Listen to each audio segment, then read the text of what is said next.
আমরা বাড়ি থেকে যখন আসলাম তখন খালি ব্যাগ নিয়ে আসছি। আমাদের বাগানে এসে আমরা বিনা পয়সায় বাজার করলাম। কী কিনেছি দেখো। এগুলো কি জানো? আটা, কলার গাছ। এগুলো কিন্তু রান্না করে খাওয়া হবে। তারপরে ভিতরে কি আছে এগুলো কি বলো? কুশার আখ। আর কি আছে এখানে? কলা একটা কাটলাম। এটা কি কলা জানো? চিনি চম্পা বলে। এটা পাকলে খাওয়া হবে। আর এটা এটা কাঁচা কলা, তরকারি কলা। এটা দিয়ে তরকারি রান্না করে খাও না, সেটা। আর কি এই যে একটা পেঁপে পারলাম।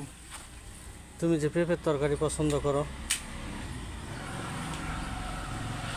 আমাদের বাগানে এসে আমরা বিনা পয়সায় বাজার সদাই করলাম। এখন এগুলো গুছগাছ করে নিয়ে চলো বাড়ির দিকে।